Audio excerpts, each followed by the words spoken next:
नमस्कार। भाषा ज्ञान पर आधारित हमारे चैनल हिंदी जगत में आपका स्वागत है। हमारा आज का वीडियो कक्षा 12वीं की पाठ्य पुस्तक आरोह भाग 2 के गद्य खंड के अंतर्गत श्री जैनेन्द्र जी द्वारा रचित पाठ बाजार दर्शन के बहुवैकल्पिक प्रश्नों पर आधारित है। ये प्रश्न न केवल वर्तमान में चल रही ऑनलाइन परीक्षा हेतु उपयोगी हैं, बल्कि पाठ के गहन अध्ययन में भी सहायक सिद्ध होंगे। तो प्रारंभ करते हैं। प्रश्न 1। बाजार दर्शन पाठ के रचनाकार हैं धर्मवीर भारती, जैनेन्द्र कुमार, फणीश्वरनाथ रेणु। उत्तर जैनेन्द्र कुमार। प्रश्न 2। जैनेन्द्र कुमार जी का जन्म कब और कहाँ हुआ था? सन 1905 में अलीगढ़ में, सन 1895 में गोरखपुर में, सन 1920 में लखनऊ में। उत्तर सन 1905 में अलीगढ़ में। प्रश्न 3। भारत सरकार के द्वारा जैनेन्द्र जी को कौन सा सम्मान प्रदान किया गया? भारत रत्न, परमवीर चक्र, पद्म भूषण। उत्तर पद्म भूषण। प्रश्न 4। सन 1984 में जैनेन्द्र जी को साहित्य सेवा के कारण कौन सा सम्मान प्राप्त हुआ? भारत भारती सम्मान, साहित्य अकादमी पुरस्कार, भारत रत्न। उत्तर भारत भारती सम्मान। प्रश्न 5। जैनेन्द्र जी के प्रमुख उपन्यास हैं परख सुनीता कल्याणी, एक रात पाजेब फांसी, समय और हम, जड़ की बात, पूर्वोदय। उत्तर परख सुनीता कल्याणी। प्रश्न 6। जैनेन्द्र जी डैश विचारधारा से प्रभावित थे? मार्क्सवादी, साम्यवादी, गांधीवादी। उत्तर गांधीवादी। प्रश्न 7। बाजार दर्शन आज भी डैश को समझाने में बेजोड़ है? उपभोक्तावाद एवं बाजारवाद, गांधीवाद एवं साम्यवाद, साम्यवाद एवं बाजारवाद। उत्तर उपभोक्तावाद एवं बाजारवाद। प्रश्न 8।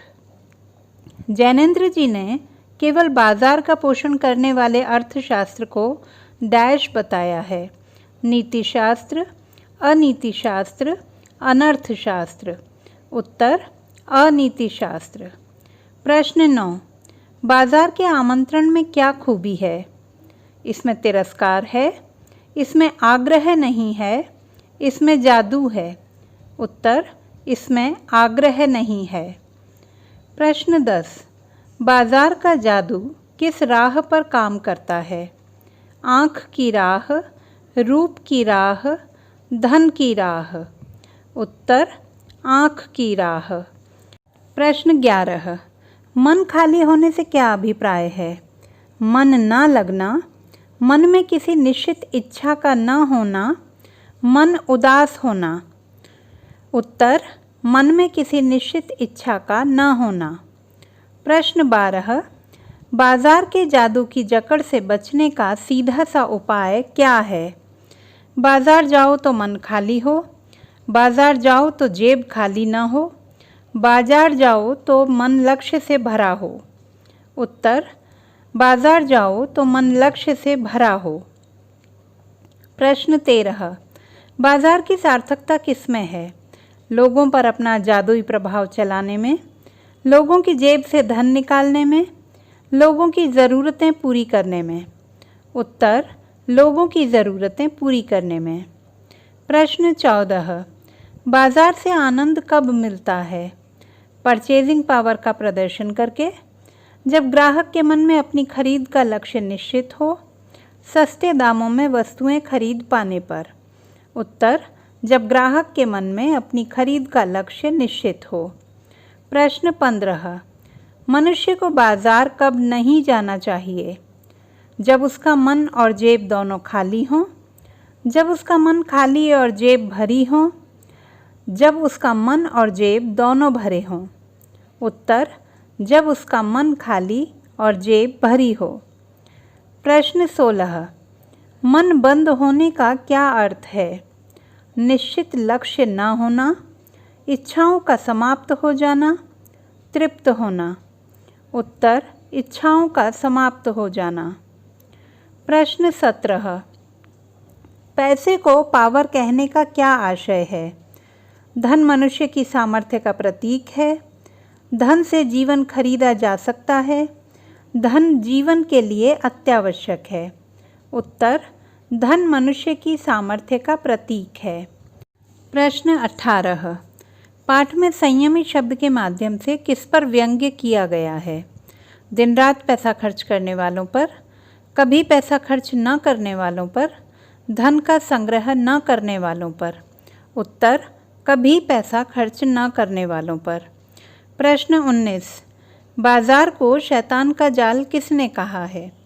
लेखक ने, लेखक के मित्र ने, मित्र की पत्नी ने। उत्तर, लेखक के मित्र ने। प्रश्न 20। पाठ में व्यंग्यात्मक शब्द बेहया वास्तव में किसके लिए प्रयुक्त हुआ है? प्रलोभन देने वाले व्यापारियों के लिए, बाजार के आकर्षणों से प्रभावित न होने वालों के लिए, कामनाओं से भी विकल होने वालों के लिए। उत्तर, कामनाओं से भी विकल होने वाले लोगों के लिए। प्रश्न 21। बाजार में माल देखने का निमंत्रण किस लिए दिया जाता है?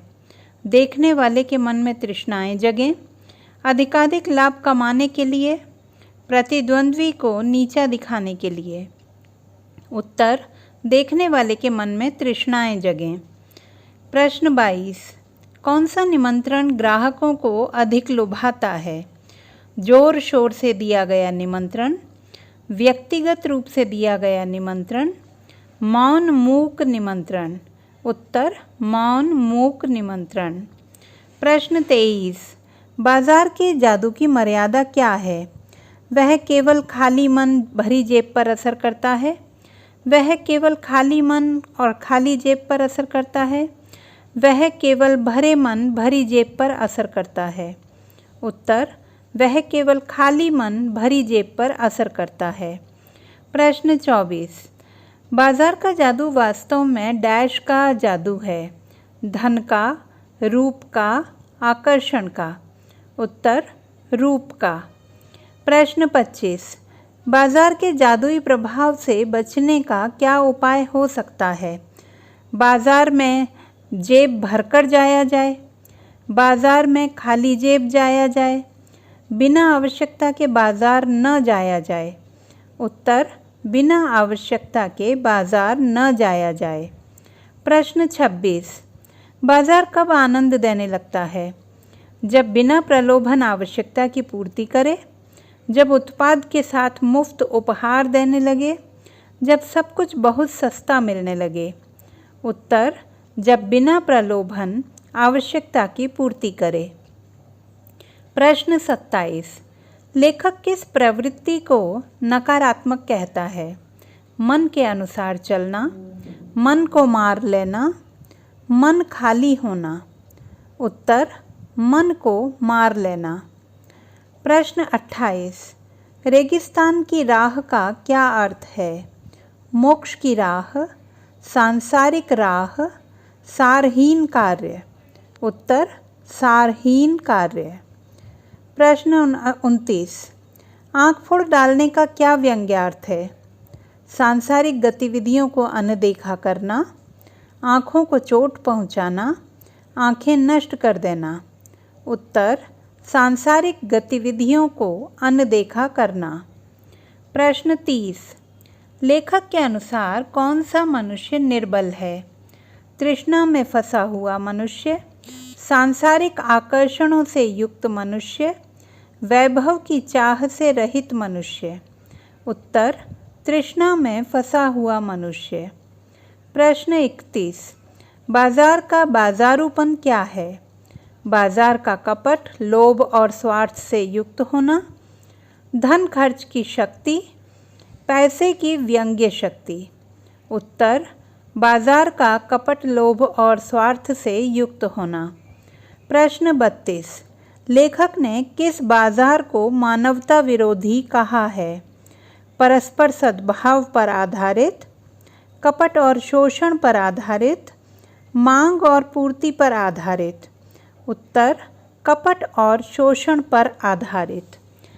तो बच्चों, ये थे हमारे बाजार दर्शन पर आधारित बहुवैकल्पिक प्रश्न। आशा करती हूँ कि ये सभी MCQs आपके लिए बहुत उपयोगी सिद्ध होंगे।